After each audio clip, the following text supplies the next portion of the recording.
Simon Coots here, paranormal investigator, and it is 6:52 p.m. August 18th, 1953. Alongside me here is a man who many years ago was the pastor of a small eastern Kentucky town. He claims to have been witness to an extraordinary phenomenon that plagued a rural house just outside of a town he presided over. Okay, Mr. Howell, for the record, please state your name and exactly where it was you were a pastor. My name is Walter Howell. I was the pastor at the Baptist Church in Hopewell, Kentucky from the spring of 1928 until the summer of 1947. Okay. Could you please give me an idea of what your story's about? Well, it's about how I was called upon to rid this house outside of town of this restless presence that was scaring people half to death. Did you know how long the house had been haunted for? I think somewhere around 10 years is what everybody said. Okay. Mr. Howell, you can begin at any time. Okay. Well, it seems like from the day I rode into town, I'd heard all sorts of stories about the old Ellington house. Now, it was said that several families had tried to live in this old place, but none of them could even make it past the first night. They'd all said they'd seen and heard things that scared them half to death, to where they didn't even want to step foot in there again. Well, I guess the townspeople had gotten together at some point or another, and they'd all decided that somebody was going to have to do something about it. Well, me being the town pastor, I was chosen to try and put what was haunting the place to rest. Now, I don't know how people nowadays feel about ghosts and such, but I'll tell you what, I never, in all my days, thought I would see something like I seen that night.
I gotta get rid of this stuff someday.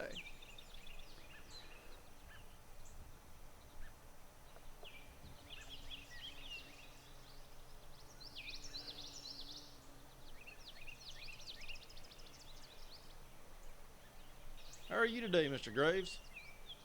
Oh, I'm just a coasting, enjoying this weather. It is a lovely day, isn't it? You out riding today? Yeah, something like that.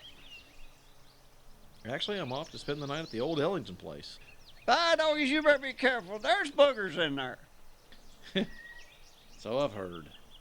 Oh, shoot. After what old Jim Sears said, boy, I wouldn't step foot in that place down there. Well, let's hope that whatever Mr. Sears heard will be gone after my visit tonight. Well, by dingies, you're braver than I am. Yeah. Well, I guess it's just one of those jobs that the good Lord sets you out to do.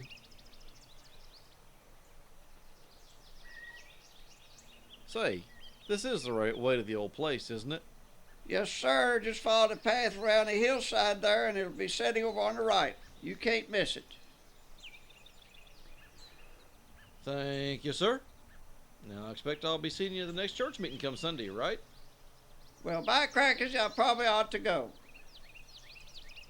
Nice seeing you again, Mr. Graves.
So I rode on a little ways, and just when I could see the house through this clearing in the trees, my horse stopped dead in his tracks. And that was strange, you know, 'cause he'd never done anything like that before. So you were just riding along and the horse just stopped? Yeah. And I'll tell you what, I tried for a second to urge him on, but there was nothing I could do to make that horse take another step closer. Well, you know, I've read numerous reports about how animals are more receptive to paranormal activity, no more so than humans. So that must have been what happened, 'cause the old mule wasn't going anywhere. All I could do then was just tie him to a tree and walk the rest of the way. And what made it worse, that it was starting to get pretty hot, and I was already in a pretty foul mood. I tell you, it was already turning out to be one of those days.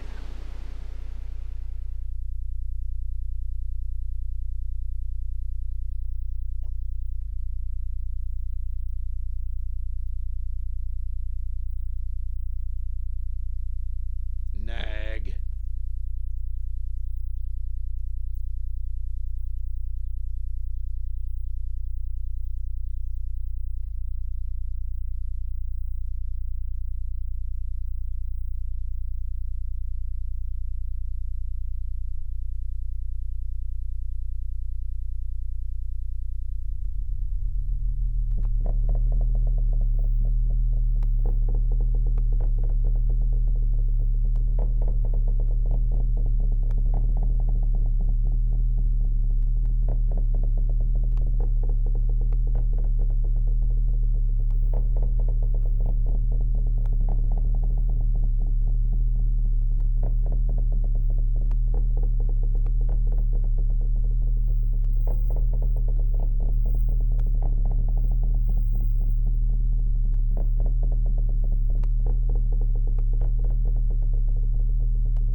Now, I'd never been close to the house before, but when I finally got a good look at it, I'll bet you about 100 chills ran down my spine.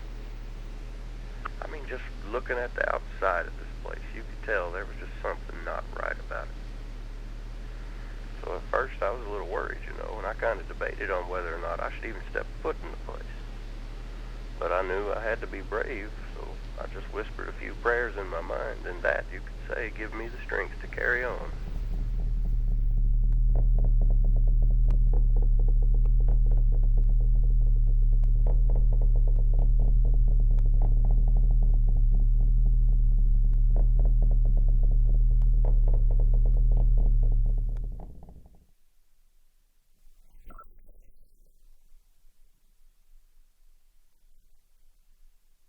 Hello?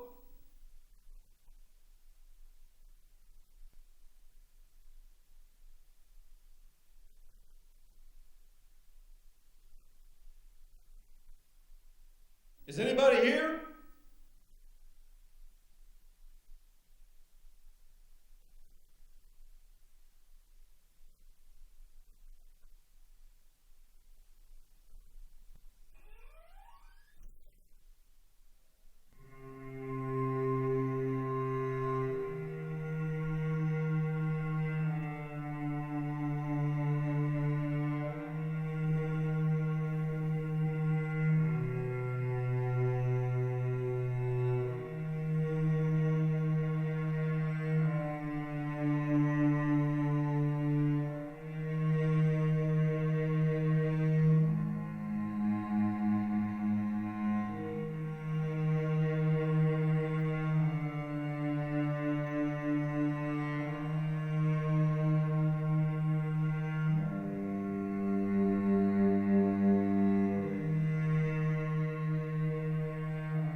I've never seen anything like it before. It was like the last folks that lived there just up and left and didn't bother to pack up any of their things. The house was full of furniture and the dust on it was an inch thick. The place had been empty for a while.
I'd sat there for hours, and it was now getting around midnight. since there really wasn't anything else for me to do besides sit there, I just read my Bible and waited for whatever it was to make a noise or something. But the longer I sat there without hearing anything, the more I thought to myself, what if all this is just some kind of joke?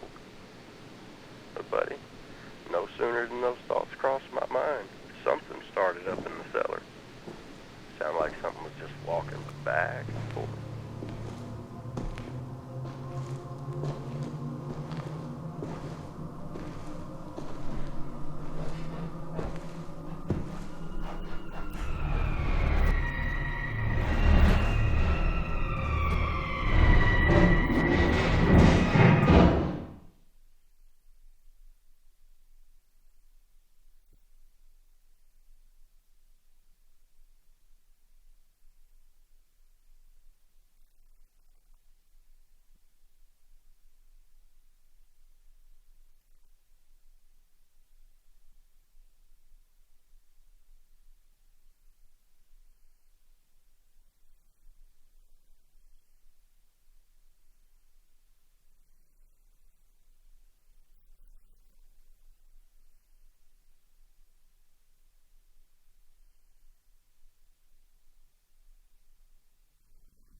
What do you want?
Now, I tell you what, I walked into that house earlier that evening with enough courage to face the devil himself. But now, after that door opened and shut by itself, well, I wanted to jump out the window and run for the hills. But I kept in mind that the good Lord had a job for me to do, and I was going to do it. So I just opened my Bible again and started reading a little more.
Who are you? What do you want?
Now, after I heard that door creak open behind me, I turned around to the most horrifying sights anyone could probably ever see. And if I had known that this thing would have been standing there, I never would have turned around.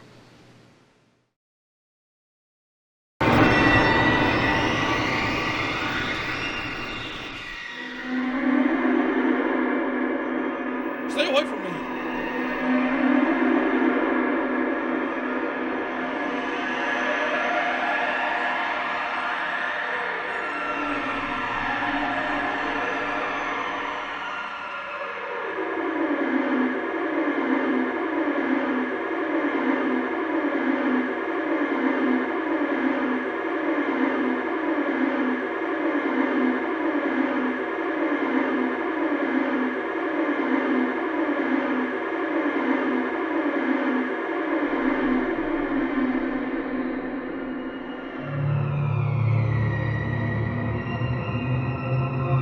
Why are you here?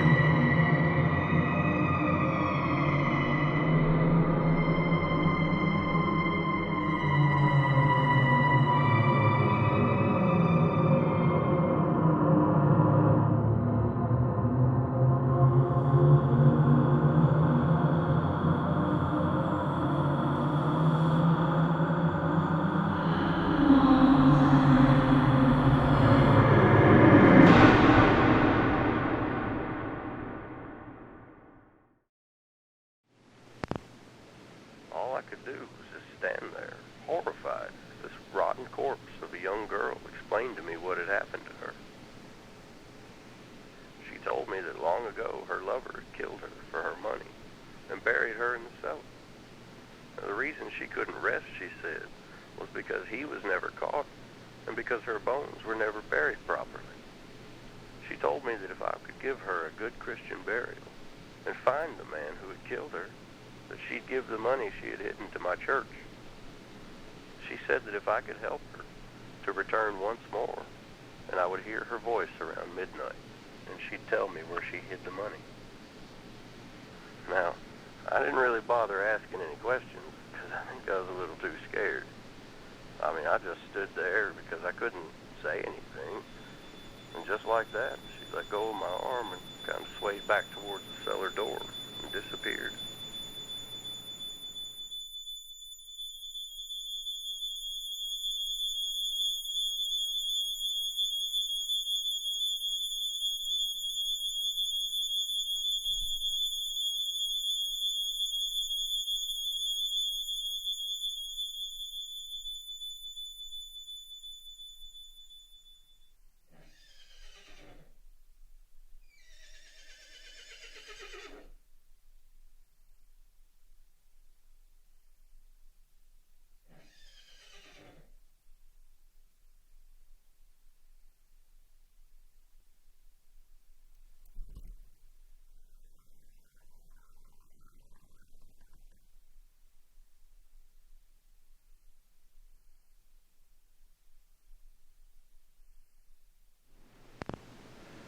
I guess I really didn't have much of a choice, whether or not to help the poor girl, because I knew the good Lord would want me to. So I grabbed a lantern and I headed for the cellar.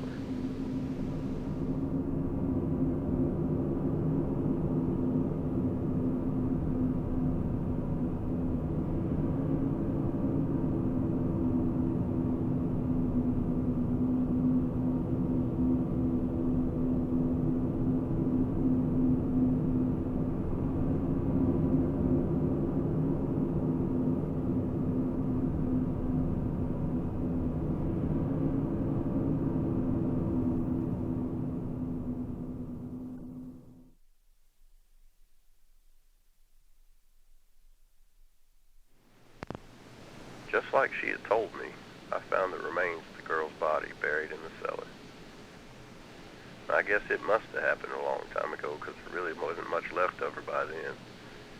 Just bones and a few scrap pieces of clothing.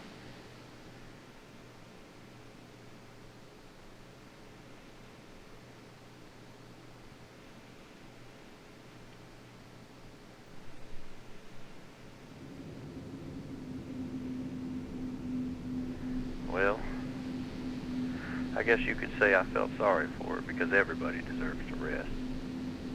So I gathered all the bones like she asked me to, buried them in the old Winston graveyard. I said a few prayers over her grave and gave her the Christian burial she deserved. After that, I set out to find the man who killed her. I searched around by asking the oldest locals if they knew who used to occupy that house years ago. They all told me that they remembered a wealthy young woman living there with a man named John Garrett, but nobody ever knew what happened to him. Now, as soon as I heard that name, my heart sank into my chest. I knew he was the one who murdered that girl. So after hearing this, I went and got the local sheriff, and we tracked the man down to an old shack that was about 5 miles from town. We paid this Mr. Garrett a visit, and I left the questioning to the sheriff because I knew that was his kind of work.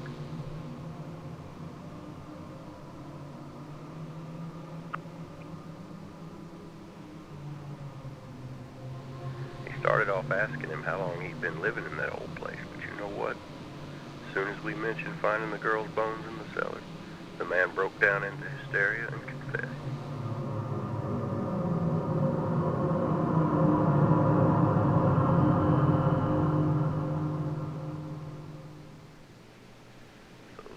Took him away, and I heard they hung him a week later.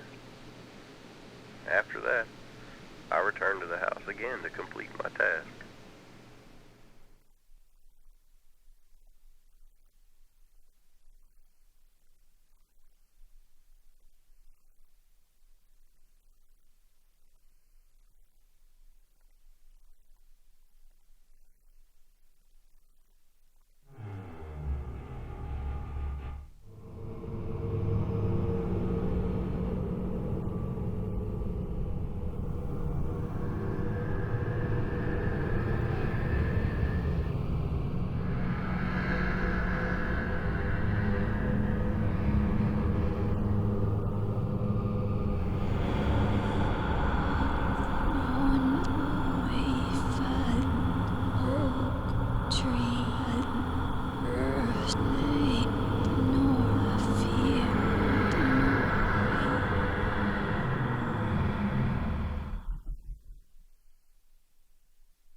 The next day, I returned to the house again, and I found the oak tree that the girl had spoken of. At the base of the tree was this funny-looking rock that looked kind of like a heart. So I dug underneath it, and sure enough, I found the sack of money that she had been killed for. So, as she requested of me, I donated the money to help my congregation. Now, after that, I never stepped foot in that old place again, but it remained empty until the summer of 1945, when it mysteriously burnt to the ground. No one ever knew who or what caused it, but most people who remember called it a ghost fire. Now, I never knew for sure if my actions had put that poor girl's spirit to rest, but to this day, They say that if you walk by that stretch of land where the house used to stand, you can still hear that poor girl crying.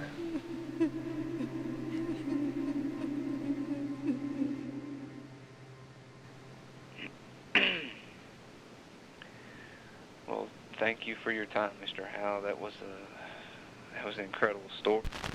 This is Coots.